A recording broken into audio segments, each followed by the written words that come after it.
Consoles have lost their identity, and while that's good for me and you in the end, it's also a bit sad. Back in the day when you wanted to have Halo, you needed to buy an Xbox. If you wanted God of War, you needed a PlayStation.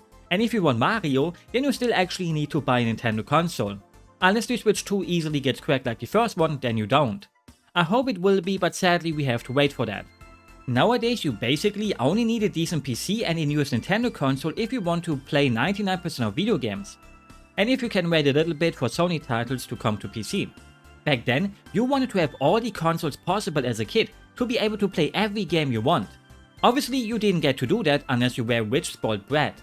You got one, maybe at best two consoles later on and got a few games here and there from the flea market. Before YouTubers started visiting those to buy all the good games at 4 AM to annoy people who just started unpacking so they can then resell them. It burned that image into your mind that those consoles are known for those specific games, those elusive exclusives you will only get to taste if you also buy the console or if your friend had one. It gave them much more flavor, but it wasn't just the games. Even something like the controllers made you think, wow, this feels different. I am a short person, and when a friend got the first Xbox and I had the controller, I was like, wow, they really made them America's size, didn't they? I was a kid at that time and not much has changed since then, since I'm only 5'2". Please make fun of my height, I actually enjoy it. Then you look at the GameCube controller and it's just a really playful design. The button placement looks uncomfortable, but it just kind of fits when you have it in your hands. Nowadays the look of it screams as if it was a controller from a Fisher-Price console, but this was the official one. I think the GameCube also had the worst knockoff controllers. The ones from the PS2 could also suck, but they still were fine. But I had this Big Ben one and it got extremely sticky. Not the good kind of sticky. No, I did not do anything weird with it. And Sony pretty much perfected their controller back then already. Nowadays you look at the controllers of each console and the only differences are minor ones like Sony having a little touchpad or what the buttons are called. Why couldn't Microsoft just follow the ABXY placement from the Super Nintendo now? Why make it the other way around to doom us for all eternity when playing specific games? Anytime I emulate an Xbox game from back then and they tell me to press A, I'm tempted to press the A button on my Pro controller, but that's not the A button then. You could say controllers nowadays may be better, but there's no creative DNA left in them. Because they know people would complain if they suddenly tried to make them too different. The only company where this may not apply to 100% would be Nintendo, since they may have the Pro controller since the Wii U times that follows the same design as the others, but they also had the Wiimote, the Wii U gamepad and then the Joy-Cons. Sometimes I wish that kind of two-sided controller handling would have turned into a bigger thing. I love being able to move my arms away from each other and not having to keep them together to hold the controller. Time to buy a dual SFX Evolution wireless for the PS3 and PC. Not saying you have to turn them into a boomerang, but still. The same can also be said about their UIs, they just feel so generic now. But that's a topic for another day maybe. Everything feels so sterile outside of the consoles themselves too. More than your friend who can't stop talking about his cock and ball torture fetish. That would be me. But it comes down to modern marketing. How many ads do you remember nowadays?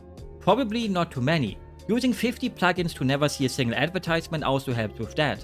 But if you grew up during the 2000s, you can name a whole bunch of them because they made you think, holy shit. Sony even got a few together with David Lynch. He's one of the rare people who could make an ad where people actually talk about what it could mean and get their own IMDb entries. It was also cool to be edgy, it was hip to say something that could maybe get you into trouble. You can't tell me Sony didn't know what this ad could cause, even back then. Nowadays it would get shut down in the same second the guy who proposed it finished speaking. And also get him fired on the spot.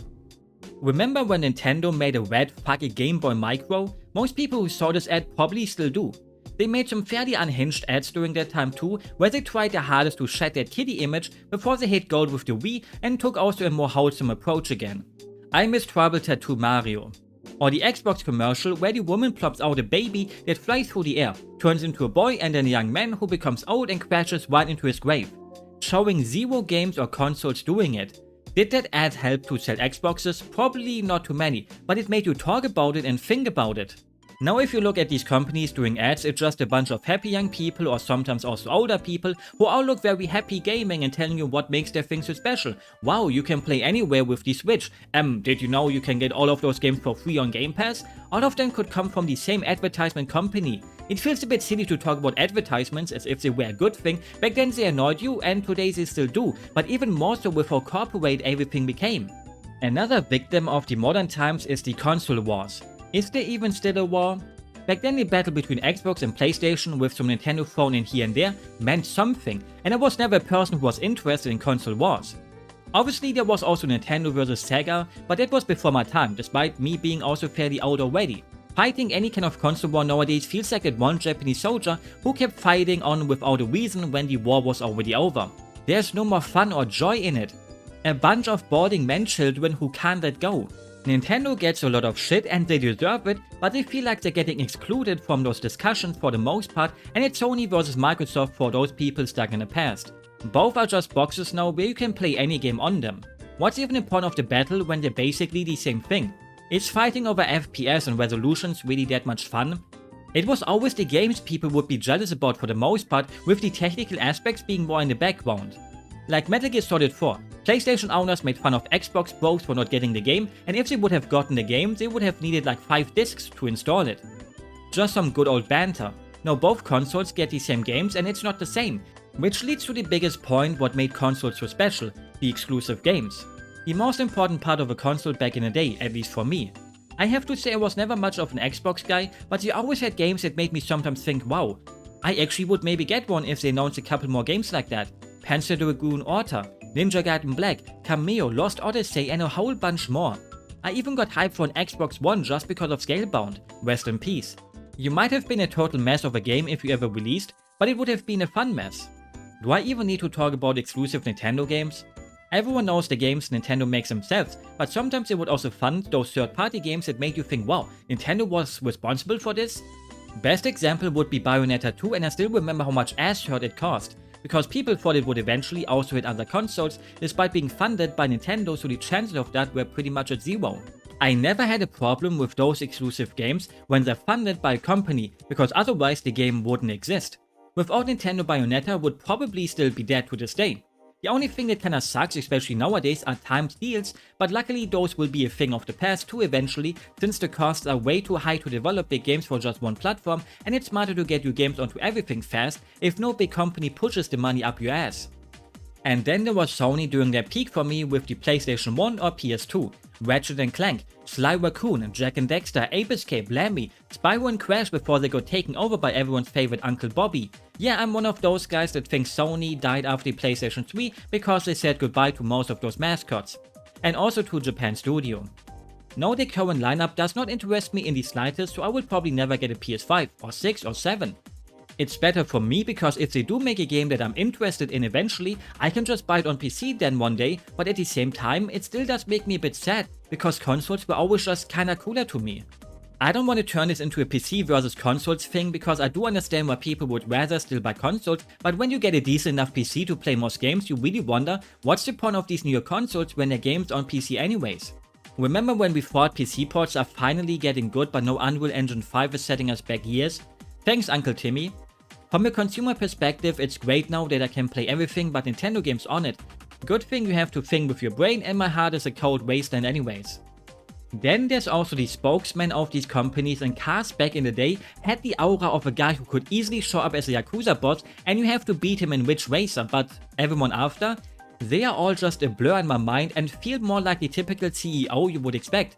And let's not start with any of the Microsoft guys. The only somewhat cool guy I can remember is Peter Moore, who love to show off their GTA 4 tattoo.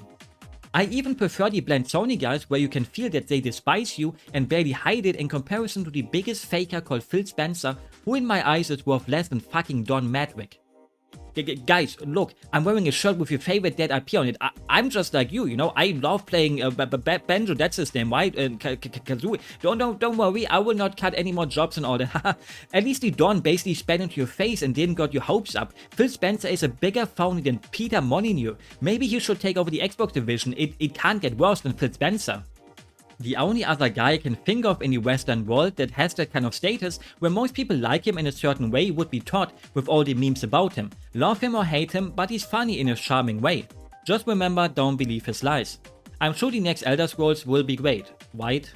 What I am about to say sounds really parasocial, but Nintendo was always different in that regard to me. Seeing Iwata, Reggie and Miyamoto during his free time always felt so funny in a way. Like a bunch of friends hanging out and having fun. They didn't feel like a typical business related people, but like actual friends. Because they were, and reading their comments about Iwata's death back in the day made me teary-eyed despite never having met him. Everyone has their celebrity they are sad about when they pass away. For some it was Ozzy, for others it was David Lynch, for me it was Iwata. For many people, Nintendo became more faceless after this. Reggie eventually left too, and Doug Bowser took over, who is also now leaving, leading to the Nintendo Directs now lacking all of those funny skits they once had, and I don't really care. Most people do though, and blame it on Furukawa, who took over after Kimishima was the interim CEO. He doesn't show up in Directs or anything really, and everything just feels more corporate. Companies will never be your friends, so in that way it never changed.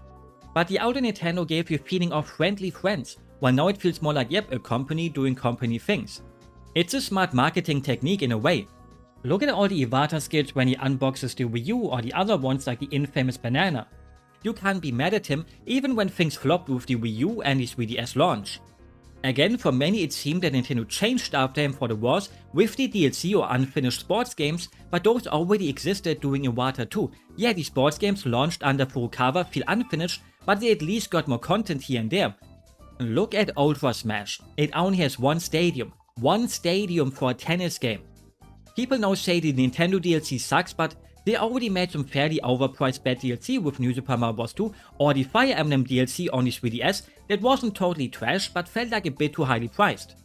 Reggie with his dumb comments on Disaster Day of Crisis and not wanting to bring over certain games because, well, no reason really.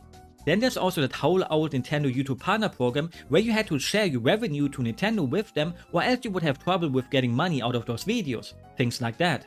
That one at least led to maybe one of the only good things DSP has said in his life. Yeah? You fucking own me? Fuck you. Because that's where it fucking belongs, in the fucking trash. When a company tells you that they're more important than you and they own you, that's what you fucking do with them. That he didn't follow up on anyways.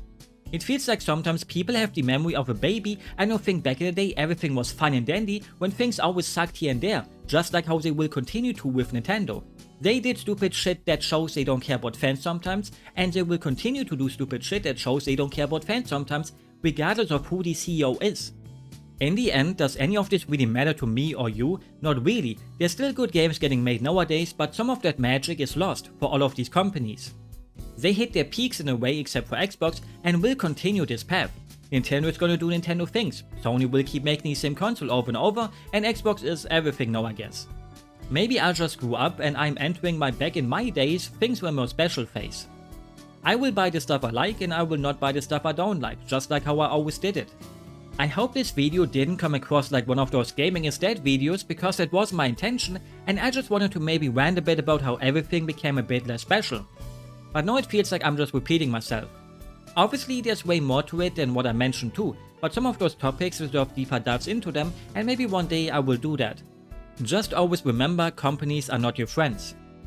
With that said, I hope you enjoyed the video and will have a good day, a good night or whatever fits your time zone. I like playing video games, yay, and probably always will. You should too. Don't waste your time on watching rage bait videos about how everything sucks nowadays. Because even if it does, there's still so many old games you never played. Maybe you can also pick up a new hobby like fishing. Let's go fishing together. Bye bye.